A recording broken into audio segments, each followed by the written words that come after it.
नमस्कार, मैं हूँ मीनू खरे। श्रोताओं, आप जानते हैं कि 23 नवंबर 1997 को प्रसारण को स्वायत्तता देने के उद्देश्य से प्रसार भारती का गठन किया गया था।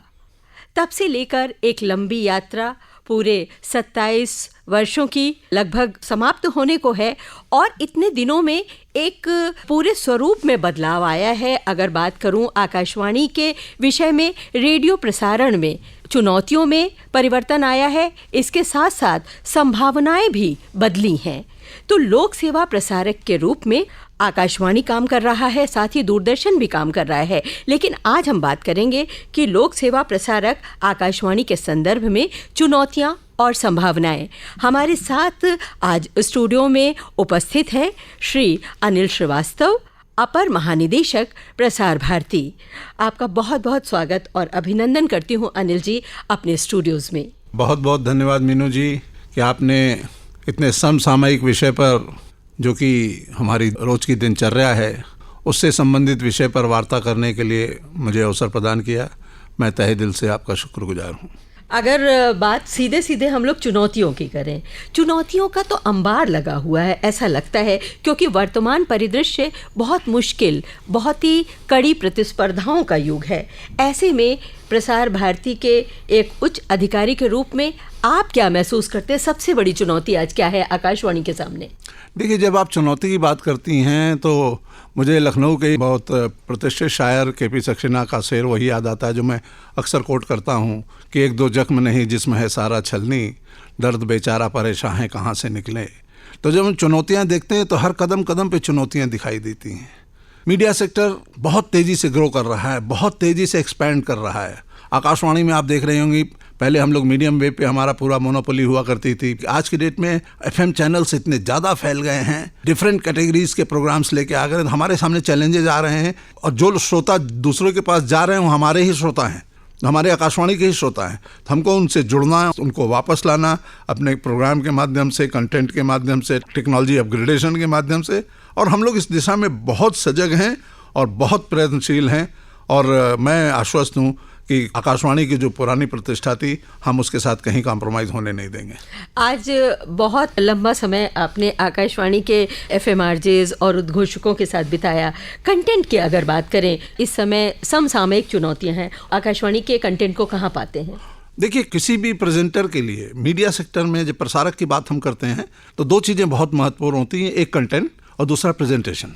हम कंटेंट हमारा निश्चित रूप से बहुत महत्वपूर्ण होता है और हमारी लोक प्रसारक के नाते जो हमारी बाध्यताएं हैं, उस बाध्यता के अंदर हम जो कंटेंट क्रिएट करते हैं, जो कंटेंट एक्वायर करते हैं, उसमें तो मुझे कतई संदेह है ही नहीं। कभी कभी दिक्कत होती है presentation, how we present ourselves, तो वहाँ पे थोड़ी दिक्कत होती है। तो उसी विषय को लेकर मैंने आज आपके एंकर्स और प्रेजेंटर्स और डिफरेंट कैटेगरीज के साथ इंटरेक्ट किया, लेकिन मुझे तो बड़ी खुशी हुई, मेरा दिल आह्लादित है। मैं जाके बड़े गर्व के साथ लोगों को बताऊंगा कि लखनऊ जैसे शान अवध कहते हैं, तो हमारे यहाँ के कंटेंट क्रिएटर्स, एंकर्स भी शान अवध हैं हमारी आकाशवाणी के लिए। बहुत बहुत धन्यवाद आपके इस कमेंट के लिए। आपने पसंद किया हमारे एंकर्स को, हमारे कंटेंट्स को। सर, जैसे मान लीजिए हम लोग बात करते हैं जिस समय एक रेडियो स्टेशन वो कैसा साउंड करता है। आजकल प्राइवेट चैनल्स की भीड़ लगी हुई है, अगर एफएम चैनल्स को देखें। ऐसे समय में हमारा जो फ्लेवर है कंटेंट के सापेक्ष, आपसे बात कर रही हूँ कि हम लोक सेवा प्रसारक हैं, हमारी कुछ प्रतिबद्धताएं हैं। एक लोक सेवा प्रसारक होने के नाते वो प्राइवेट चैनल्स से बिल्कुल अलग हैं। ऐसे में आप हमें, यानी आप अपने आप को कहाँ पाते हैं? निश्चित रूप से यहाँ पे हम थोड़ा सा अपने को पिछड़ता हुआ पाते हैं, और चूंकि हमारी प्रतिबद्धताएं लोक प्रसारक के नाते ज़्यादा हैं, हमारे दायरे बहुत सीमित हैं, उस नाते हम रेस में थोड़े से पिछड़ते हुए दिखाई देते हैं। क्योंकि आज मार्केट ड्रिवन इकॉनमी है, आज लोगों के पास ऑप्शंस बहुत हैं। हर आदमी को आकाशवाणी को चिपक के सुनना जरूरी नहीं है। 80s में लोगों के पास दूसरे साधन नहीं थे आकाशवाणी या दूरदर्शन के अलावा, तो आपका कोई भी कंटेंट होता था, लोग देखते थे। आज नहीं, आज हर आदमी के हाथ में रिमोट है, हर आदमी के मोबाइल में चैनल बदलने की सुविधा है। अगर आपका कंटेंट अच्छा नहीं है, प्रेजेंटेशन अच्छा नहीं है, और जनता जो क्या देखना चाहती है, क्या सुनना चाहती है, आप वही बात करें जो जनता के मन की बात हो। जैसे हमारे प्रधानमंत्री जी मन की बात कहते हैं, आदरणीय नरेंद्र मोदी जी, उसी तरह हमारा आपका दायित्व भी है कि हम वही बात करें जो जनता सुनना चाहती है। हम अपनी बात जबरदस्ती उनको थोपें, ज्ञान बांटें, ज्ञान बांटने का एक तरीका ये हो सकता है कि जिस तरीके से वो चाहती है जनता, गांव का किसान है तो हम ठेठ देहाती भाषा में उसके साथ संवाद करें, तो हमारे कंटेंट इस तरह का होना चाहिए, हम उससे कनेक्ट कर पाएंगे कि बात को हम प्रस्तुत कर रहे हैं। तो अगर हम कुछ प्रयास सही दिशा में कर पाएं तो निश्चित रूप से हम ज़्यादा अच्छा कर पाएंगे। आपकी बात से ही हमारा अगला प्रश्न बन रहा है। आपने कहा हम ऑडियंसेस को वही सुनाएं जो वो सुनना चाहते हैं। जो प्राइवेट चैनल्स हैं वो हमारे युवाओं को वही सुनाते हैं जो वो सुनना चाहते हैं। बहुत सारे ऐसे विषय हैं जो कि वो लेते हैं जो एक लोक सेवा प्रसारक होने के नाते हम नहीं ले पाते हैं। हमारी प्रतिबद्धताएं कुछ दूसरी हैं। ऐसे में आपने कहा कि हम अपने आप को पिछड़ता हुआ पाते हैं। क्या कुछ किया जा सकता है इस गैप को ब्रिज करने? देखिए, बहुत आसान है, मुझे लगता है बहुत आसान है इसको करना। लोग समस्याओं से पीड़ित हैं। आप देखते होंगे एक से एक बकवास फिल्में जिनका कोई मायने नहीं, वो फिल्में सुपरहिट हो रही हैं, वो करोड़ों का बिजनेस कर रही हैं, क्योंकि जनता वहां स्वप्न देखने जाती है, वो जीवन की जो समस्याओं से है वो निजात पाने वहां जाती है। तो हम भी अपने प्रोग्राम्स कुछ इस तरह से बनावें कि जनता हमारे मन की बात को सुने, और जब सुने तो थोड़ी देर के लिए लगे हाँ यार ये मेरे दिल की बात हो रही है। अपनी समस्या, वाद विवाद, गांव की समस्याएं, पति पत्नी के आपसी संबंधों का, समाज में हमारे जो पतन हो रहे हैं संस्थाओं के, उन सब से उबर के आपकी मधुर वाणी सुन के झूम जाए, गीत गजल सुन के झूम जाए। जब हम उसको ऐसी नई बात बताएं कि हाँ अब हमारा इलेक्शन का दौर चल रहा है, हम इलेक्शन प्रोसेस के बारे में बच्चों को समझा पाएं, न्यू वोटर्स को समझा पाएं, अगर जब हम ये कर पाएंगे तो देखिए एक बात मैं बहुत अच्छी तरह जानता हूँ, आकाशवाणी का कोई पैरेलल नहीं है। हाँ, हम थोड़े से पिछड़ जरूर गए हैं, लेकिन ठीक है, बेटर लेट देन नेवर। हम फिर उसी मुकाम पर पहुँचेंगे जो हमारा मुकाम रहा है। आपने बात की कि रेडियो का दौर कहीं गया नहीं है, वो फिर आएगा। हम रेस में थोड़ा पिछड़े हैं अपनी प्रतिबद्धताओं के कारण। प्रतिबद्धताओं की अगर हम बात करें, आजकल रेडियो आपकी मुट्ठी में है। जो पहले ट्रांसमीटर्स हमारे होते थे कि अगर 300 किलोवाट का ट्रांसमीटर है तो हमारा एक जोन हुआ करता था, प्रसारण जोन, लेकिन हमारे ऐप ने उस प्रसारण जोन को बहुत एक्सपैंड कर दिया है। मैं पत्र के लिए धन्यवाद कार्यक्रम करती हूँ और उसमें जम्मू कश्मीर से मेरे पास खत आते हैं, कहाँ से खत आते रहते हैं, कई बार दुबई से खत आते रहते हैं। तो आजकल जो बैरियर्स हैं वो टूट रहे हैं। आप क्या समझते हैं, जिस तरीके के जो बैरियर्स हमारे टूट रहे हैं उसमें रेडियो की भूमिका कैसे और बदलनी चाहिए? देखिए, मैं आपको बहुत सीधी सी बात बताता हूं जो हम भी महसूस करते हैं। मैं एक प्रसार भारती के अधिकारी के नाते बात नहीं कर रहा हूं, मैं एक सिंपल लिसनर के नाते बात कर रहा हूं जो आकाशवाणी का बहुत बड़ा प्रशंसक रहा है और जिसने अपने जीवन के अच्छे अमूल्य वर्ष आकाशवाणी को सुन सुन के बिताए हैं और आगे बढ़ा है। हमारा जो न्यूज़ ऑन एयर ऐप है बहुत कंप्लीट ऐप है, उसका हम लेटेस्ट वर्जन भी हमारा आ चुका है, अपडेटेड वर्जन, लेकिन लोगों को पता ही नहीं है। लोगों को पता ही नहीं है news on air app type की भी कोई चीज़ है जहाँ पे आकाशवाणी और दूरदर्शन के सारे चैनल एक साथ देख सकते हैं।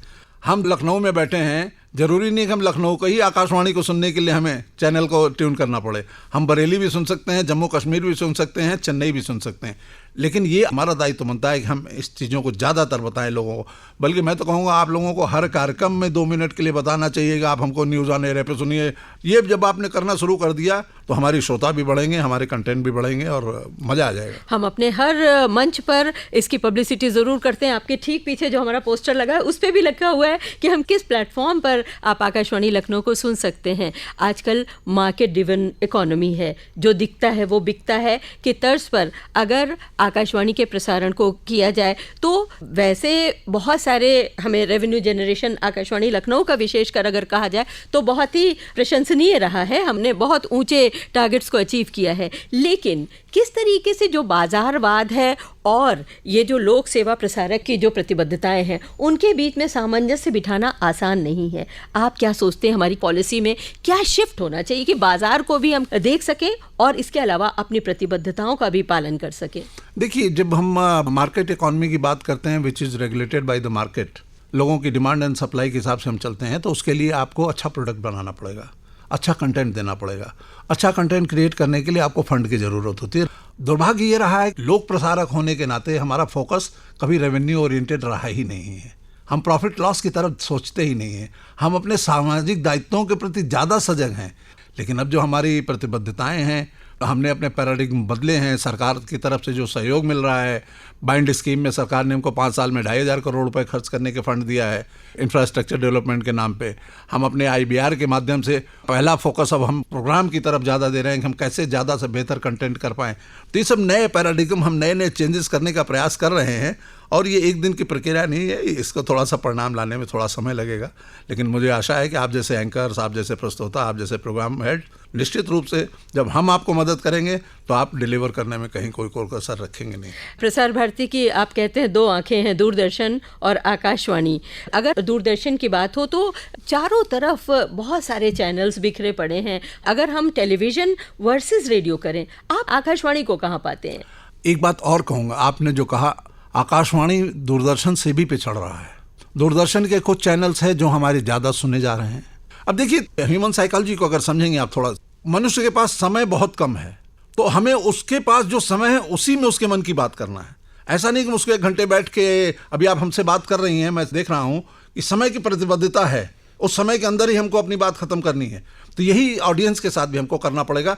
दूरदर्शन का है कि जब आदमी जाता है तो थोड़ा नाच गाना, संगीत, मनोरंजन दिखाई दे जाता है। हमारे पास जो समय, उस समय अगर हम हो सकता है आकाशवाणी पे जाए तो वहाँ कृषि दर्शन आ रहा होगा, वहाँ हो सकता है कोई ऐसा संगीत नृत्य आ रहा जिससे मेरा दूर दूर तक वास्ता नहीं है।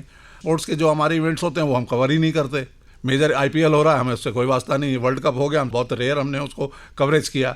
मेजर इवेंट तो हम कवर कर लेते हैं, लेकिन जिसमें लोगों की रुचि है उससे हम अपने को दूर रख के, तो जब तक हम मार्केट से और लोगों की डिमांड से हिसाब से अपने को कंट्रोल नहीं करेंगे, दूरदर्शन और आकाशवाणी लगभग एट पार है। आकाशवाणी ने भी पिछले 2-3 सालों में बहुत अच्छे प्रयास किए हैं, लेकिन फिर भी अभी हम FM चैनल को, हमें अपनी टेक्नोलॉजी को अपग्रेड करना है, अपने ट्रांसमीटर्स को और सेंसिटाइज करना है, अपने टेक्नोलॉजी को और इम्प्रूव करना है। Then I think we will be at पार।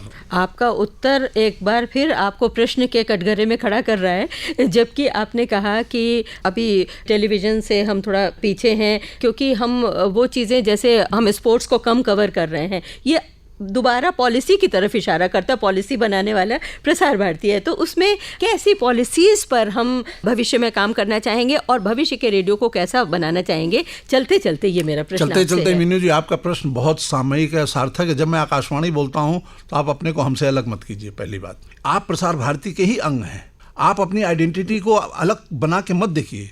आप प्रसार भारती के एक अभिन्न अंग है आकाशवाणी के माध्यम से, हमारी दूसरी संस्था है दूरदर्शन के माध्यम से, आप ऑडियो माध्यम है, वो ऑडियो वीडियो माध्यम है। तो हम बिल्कुल अलग करके नहीं देखते, हमारा फोकस दोनों तरफ है।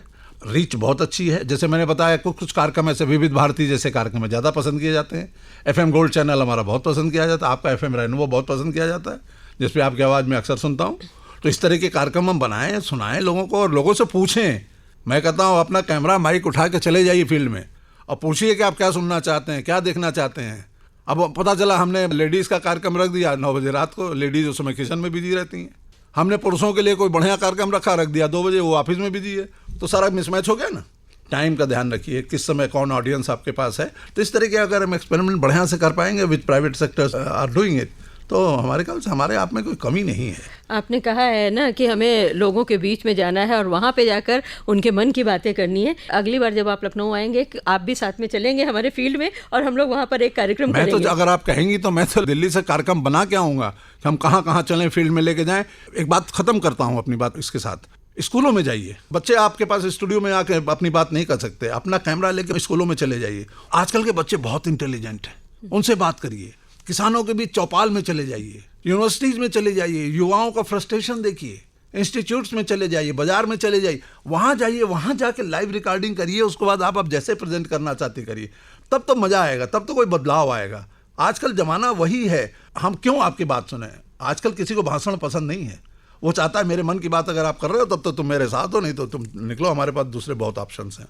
तो इससे हमें बचना पड़ेगा, अपने को सतर्क करना पड़ेगा। अनिल श्रीवास्तव जी, आप अपने ही स्टूडियो में, क्योंकि ये आपका भी स्टूडियो है, हमारे साथ बैठे हमारे उत्तर प्रदेश के श्रोताओं के साथ आपने अपने मन की विचार साझा किए। हम आपका बहुत बहुत आभार व्यक्त करते हैं कि आपने इतने व्यस्त शेड्यूल में से कुछ पल आकाशवाणी उत्तर प्रदेश के सभी केंद्रों के श्रोताओं के लिए भी आपने निकाले। बहुत बहुत धन्यवाद।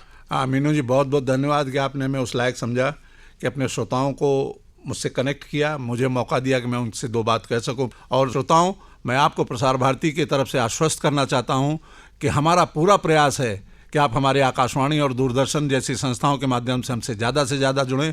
हमारे आकाशवाणी लखनऊ केंद्र आपकी सेवा में तत्पर है, हाजिर है। जय भारत, जय Hind. Thank you so much.